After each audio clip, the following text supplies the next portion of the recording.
तो आप सभी का आपकी अपनी मोहम्मद एकेडमी पर स्वागत है। हमने इससे पहले लेक्चर में आरएस के सिलेबस को डिस्कस किया था और इस लेक्चर में हम आरएस के एक महत्वपूर्ण टॉपिक राज्यपाल को डिस्कस करने जा रहे हैं।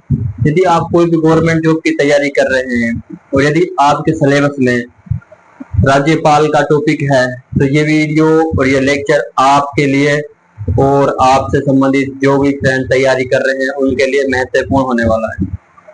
तो आप सभी हमारे साथ बने रहेंगे और हमारा साथ देंगे और इस लेक्चर को पूरा देखेंगे। देखने के बाद आपको अनुभव होगा कि राज्यपाल का जो फाउंडेशन से संबंधित जितने महत्वपूर्ण फैक्ट हैं वो आपके सामने आज उजागर हो जाएंगे। तो हम आपको समय को ध्यान में रखते हुए हम अपने मुद्दे की बात करते हैं। हम आरएस के टॉपिक राज्यपाल को समझने से पहले हमें कुछ शब्द समझते हैं, जैसे संविधान, क्योंकि हम आपको बताएंगे कि 153 आर्टिकल, 154 आर्टिकल, 155 आर्टिकल और 156, 57, 58, 59 तक की हम बात करेंगे ऑलमोस्ट। लेकिन आपको ये पता होना चाहिए कि संविधान है, संविधान में कुछ अनुच्छेद होते हैं, उन अनुच्छेदों में राज्यपाल का भी जिक्र किया गया।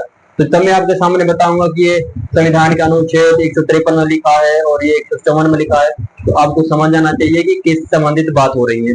जैसे मैं आपको बता दूं संविधान क्या होता है, मैंने यहाँ पे डेफिनेशन के तौर पर लिख रखा है कि किसी देश का सर्वोच्च कानून और नियमों का वह लिखित या अलिखित दस्तावेज जिसके आधार पर देश की शासन व्यवस्था चलाई जाती है उसे क्या कहते हैं, संविधान कहते हैं। यानी कि किसी देश का सर्वोच्च कानून और नियमों का वह लिखित या अलिखित दस्तावेज जिसके आधार पर देश की शासन व्यवस्था चलाई जाती है उसे ही क्या कहते हैं, उसे ही संविधान कहते हैं। अगर हम देखें संविधान को, जब क्या नाम है, अगर हम उदाहरण तौर पर देखें तो जब ये संविधान को दो कैटेगरी में बांटा गया संविधान, जैसे कि लिखित संविधान और अलिखित संविधान। अगर अलिखित के रूप में देखें तो जैसे ब्रिटेन है, ब्रिटेन का संविधान कहता है अलिखित संविधान है। और अगर लिखित में एक उदाहरण के रूप में देखें जैसे कि हमारा भारत है, तो ऐसे हमारा भारत जो संविधान वो क्या है, लिखित रूप में है। तो इसीलिए आप देख सकते हैं कि हमने संविधान की डिफिनेशन आपके सामने रखी है और ये लिखित और अलिखित के रूप में, दोनों के रूप में हमने आपको समझाने का प्रयास किया है। नेक्स्ट चलेंगे तो हम देखेंगे कि जो भारत के मूल संविधान है, तो 26 नवंबर 1949 में कितने थे, उसमें अनुसूचियां कितनी थी, 8 अनुसूचियां थी, 395 अनुच्छेद थे और 22 भाग थे। मैंने यहाँ पे लिख भी रखा है, आपको आसानी से देख भी रहे होंगे। तो अब देखें जो वर्तमान के जो संविधान उसमें क्या है कि जो ये मूल संविधान था इसमें संशोधन किया गया, संशोधन करके जो आर्टिकल्स हैं, अनुसूचियां हैं, भाग है, उनमें वृद्धि की गई है। हालांकि देखा जाए तो मूल रूप से तो पहला संविधान है जो अपना 26 नवंबर 1949 में जो बनाया गया था, जो बन कंप्लीट चुका था, तो उसके अनुसार वैसा ही है। लेकिन हुआ क्या है कि कुछ उप अनुच्छेद बना दिए गए, ठीक है। जो उप अनुच्छेद बनाए उनके कारण जो हमारे 395 जो अनुच्छेद है उनके कारण हमारे अनुच्छेद बन के सामने आ रहे हैं वो 448 से भी अधिक आ रहे हैं। और जिसमें जो अनुसूचियों की जो संख्या बढ़ के कितनी हो गई है, 12। और भाग अगर देखें तो भागों की संख्या बढ़ के हो गई है 25। मैंने यहाँ पे लिख भी रखा है कि संशोधनों के कारण अनुच्छेदों की संख्या में क्या हुई है, वृद्धि हुई है, वरना मूल रूप से तो कितने ही है, 395 अनुच्छेद है। अब उप अनुच्छेदों को मिलाकर जैसे 21A है, ऐसे हमारे उप अनुच्छेदों को मिलाकर 448 से भी अधिक हो रहे हैं, ठीक है। तो ये भी हमारे संविधान से संबंधित कुछ महत्वपूर्ण तथ्य हैं जिनको आप याद रखेंगे। फिर बात करते हैं राज्य पुनर्गठन आयोग। राज्य पुनर्गठन आयोग, राज्य पुनर्गठन आयोग के जो अध्यक्ष थे वो थे फजल अलिया, ठीक है, मैं लिख भी रहा था। तो राज्य पुनर्गठन आयोग बनाया गया था, तो उसका अध्यक्ष कौन थे, फजल अली। ये राज्य पुनर्गठन आयोग ने क्या किया था कि पहले राजस्थान में राज प्रमुख का पद चलता था, राज प्रमुख के पद को हटा के किसका पद लाया गया है, राज्यपाल का पद। वही उन्होंने लिखा है कि राज प्रमुख का पद समाप्त राज्यपाल की नियुक्ति की गई है। ये कौन से क्या नाम है क्या है, ये पुनर्गठन आयोग क्या है, आयोग ने क्या है इस पद को, राज प्रमुख को खत्म किया है और राज्यपाल का पद नियुक्त किया है। तो अपने इस क्रम को आगे बढ़ाते हुए अपन आगे बढ़ जाते हैं। तो पुनर्गठन अभी हमने कंप्लीट कर लिया था। अब आते हैं अपने टॉपिक पे, जो अपना टॉपिक है। अपना टॉपिक कौन सा है? अपना टॉपिक है राज्यपाल। अब आप बहुत ध्यान से सुनने की आवश्यकता है। और देखो, अगर राज्यपाल की बात करें तो भारतीय संविधान के अनुसार जो राज्यपाल का पद है वो एक संवैधानिक प्रमुख होता है। भारतीय संविधान के अनुसार राज्यपाल संवैधानिक प्रमुख होता है। अब ये संवैधानिक प्रमुख क्या होता है, इसे समझो। संवैधानिक प्रमुख का मतलब यह है जो देश या राज्य की शासन व्यवस्था में सर्वोच्च पद पर हो, यानी कि जो देश की शासन व्यवस्था में क्या हो, सर्वोच्च पद पर हो, और जिसका कार्य संविधान के अनुसार संचालित होता हो, उस पद को और उस पद पर कार्य करने वाले व्यक्ति को क्या कहेंगे? संवैधानिक प्रमुख। ठीक, ये तो होगा संवैधानिक प्रमुख। अब एग्जाम में क्वेश्चन क्या होता है कि आपको संवैधानिक प्रमुख तो मालूम पड़ जाता है, लेकिन संवैधानिक प्रमुख का पर्यायवाची से क्वेश्चन पूछा जाता है। जैसे संवैधानिक प्रमुख का पर्यायवाची, अब उसने संवैधानिक प्रमुख ना लिखे, उसने लिख दिया संवैधानिक प्रधान, तो इसका मतलब भी संवैधानिक प्रमुख ही है। और उसने संवैधानिक प्रमुख ना लिखे, उसने लिख दिया संवैधानिक मुखिया, तो भी संवैधानिक प्रमुख है। और उसने ये नहीं लिखा, उसने लिख दिया औपचारिक प्रमुख, औपचारिक का प्रमुख भी संवैधानिक प्रमुख है।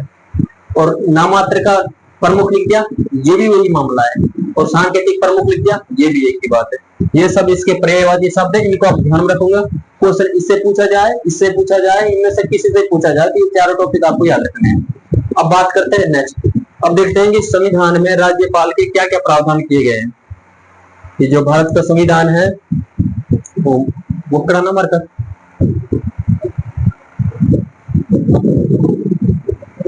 आप देखेंगे, जैसे भारतीय संविधान में जो है राज्यपाल का जो पद है उसके क्या संविधान में प्रावधान किया गया उसे देखो। अब देखो आर्टिकल 153, आर्टिकल 153 है भारतीय संविधान का अनुच्छेद 153। वो इस बात को कहता है कि प्रत्येक राज्य के लिए एक राज्यपाल होगा। और ये बात मैंने सीधी यहाँ लिख रखी है, ये बात आप ध्यान रखोगे कि अनुच्छेद 153 प्रत्येक राज्य के लिए एक राज्यपाल होगा। ये कौन सा अनुच्छेद में लिखा हुआ है? ये बात ये 153 आर्टिकल में लिखा हुआ है। ये बात आपको ध्यान रखनी है कि राज्यपाल का पद कौन से आर्टिकल में लिखा हुआ है? 153 में। अब नेक्स्ट देखो, जो 153 में है इससे संबंधित हमारा एक संविधान संशोधन है, इसे आप ध्यान से देखेंगे। जो संविधान संशोधन है 7वां, तो 7वां संविधान संशोधन वो क्या हुआ था? 1956 में। ये बात ध्यान रखिए, तो 7वां संविधान संशोधन कब हुआ था? 1956 में। उसके अनुसार उस जो संविधान 7वां संविधान संशोधन है उसमें क्या कहा गया था? उसमें कहा गया था कि एक व्यक्ति एक या एक से अधिक राज्य या फिर दो या दो से अधिक राज्यों का राज्यपाल नियुक्त किया जा सकता है। ये बात ध्यान में रखनी है। 7वें संविधान संशोधन में क्या किया गया था कि एक ही व्यक्ति एक या एक से अधिक राज्यों का राज्यपाल नियुक्त किया जा सकता है। अब आप देखेंगे 7वां संविधान हुआ था जब प्रधानमंत्री कौन थे? पंडित जवाहरलाल नेहरू। और राष्ट्रपति कौन थे? डॉक्टर राजेंद्र प्रसाद। ठीक है, अब देखो अनुच्छेद 154। अनुच्छेद 154 कहता है कि राज्य की समस्त कार्यपालिका शक्ति किसमें निहित होंगी? राज्यपाल में। ये लिख रहा अनुच्छेद 154 कहता है राज्य की समस्त कार्यपालिका शक्ति किसमें निहित होंगी? राज्यपाल में। ठीक है साहब, राज्य की समस्त कार्यपालिका शक्ति किसमें निहित होंगी? राज्यपाल में। ठीक है, अब आप देखेंगे आर्टिकल 154 मैंने बता दिया है। अब इस बात की अब क्वेश्चन ऐसा आएगा कि राज्यपाल की कार्यपालिका शक्ति कौन सा अनुच्छेद में है? तो याद रखना 154 में। और क्वेश्चन ऐसा है कि राज्य की समस्त कार्यपालिका शक्ति किसमें निहित होती है? ऑप्शन राज्यपाल, प्रधानमंत्री, मुख्यमंत्री और जो भी है, तो वो देखना है आपको। अब देखते हैं अनुच्छेद 155। अब बोलेगी गुरु जी आपने 156 पे आगे से 155 नहीं पढ़ा। देखो जो इंपोर्टेंट है मैं उनको पढ़ा रहा हूँ, जो एग्जाम की दृष्टि से इंपोर्टेंट है और जो बेसिक है, जो फाउंडेशन है। वैसे मैं इस लास्ट में आपको पूरे आर्टिकल बताऊंगा 153, 54, 55, 56, 57, 58, 59, 60, यहाँ तक कि 161 में जो समाधान की शक्ति लिखी हुई है उसी को भी मैं बताने वाला हूँ। लेकिन अभी आप अब देखेंगे अनुच्छेद 156। अब 156 की अगर बात करें तो 156 में लिखा है कि राज्यपाल राष्ट्रपति के पश्चात पर्यंत अपने पद पर बना रहता है। अब इसका क्या मतलब है? इसका मतलब यह है वैसे राज्यपाल का कार्यकाल कितना होता है? 5 वर्ष। अगर 5 वर्ष से पहले अगर हटाना पड़े तो कौन हटाएगा? राष्ट्रपति। इसका मतलब यह है कि राष्ट्रपति जब चाहे राज्यपाल को हटा सकता है।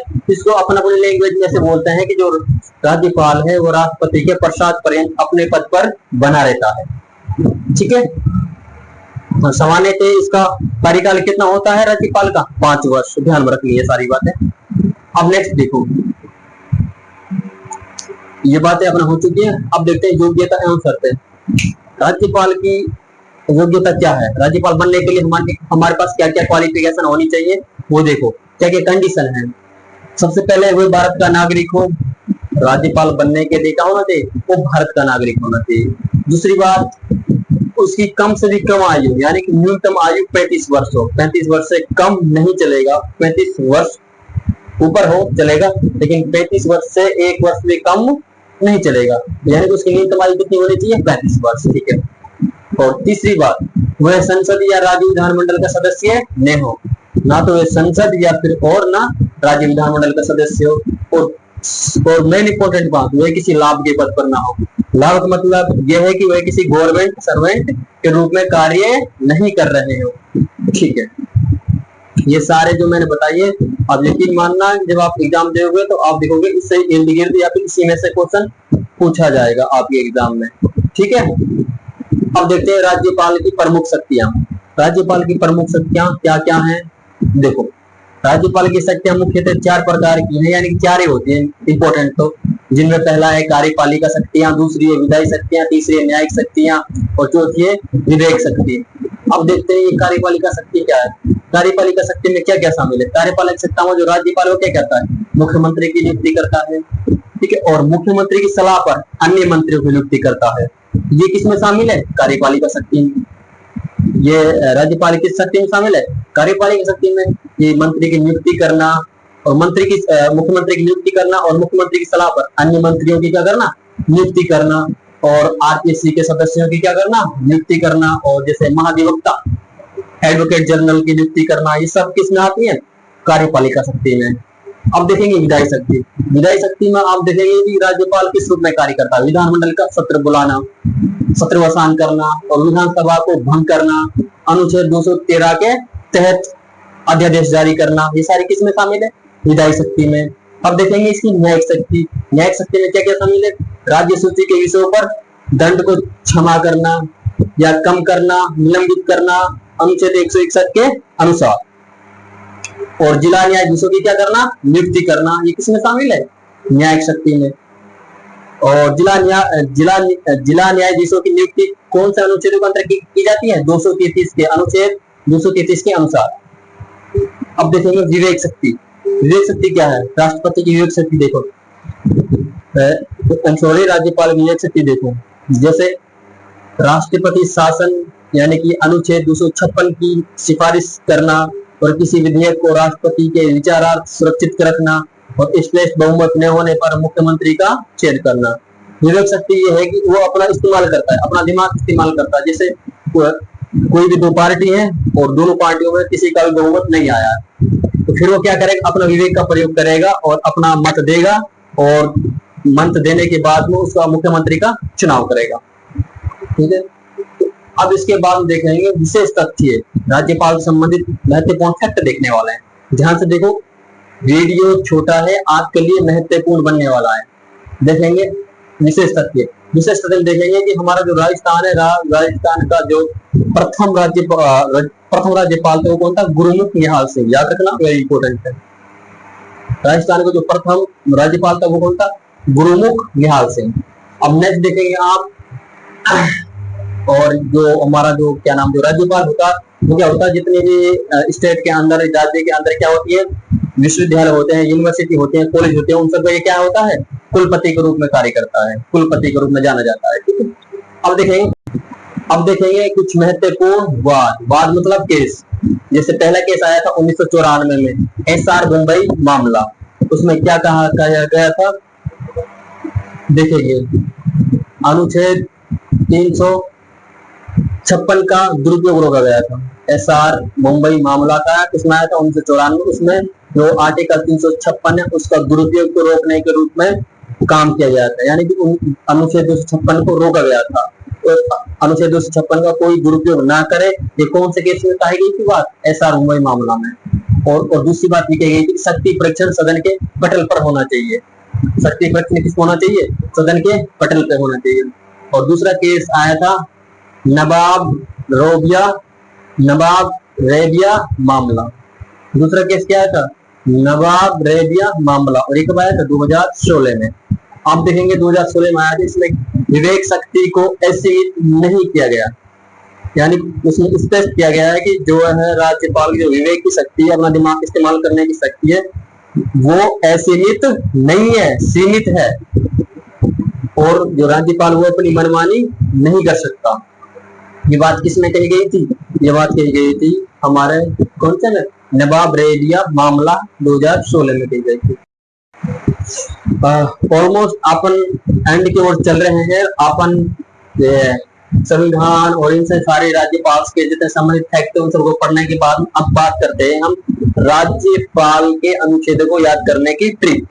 राज्यपाल के अनुच्छेदों को याद करने की ट्रिक बहुत आसान है, वेरी आसान, जिससे आपके सारे अनुच्छेद चुटकियों में याद होने वाले हैं। ट्रिक यह है कि राजा का नाक योगा से साफ, बस दो लाइन याद रखनी है आपको, और ट्रिक आपके हाथ में। और राज्यपाल संबंधित जितने भी अनुच्छेद सब आपके दिमाग में फिट।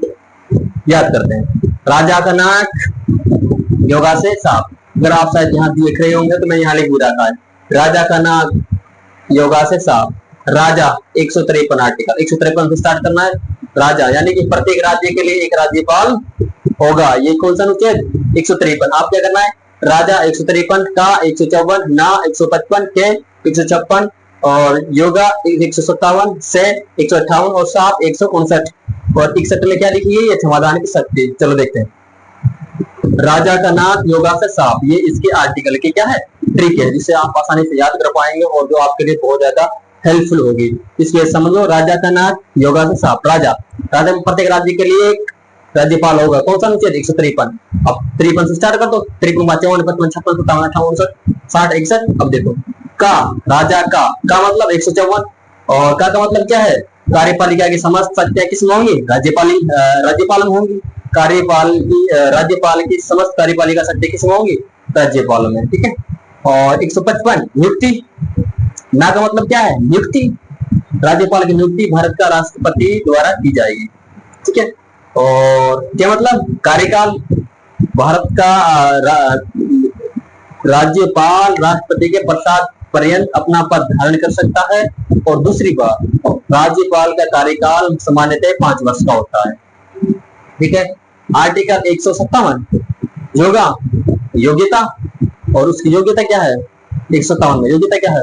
वह भारत का नागरिक हो, वह 35 वर्ष की आयु पूर्ण कर चुका हो, और क्या है, और क्या नाम है, वह किसी लाभ के पद पर ना हो, ना ही वह किसी संसद या विधानमंडल का सदस्य हो।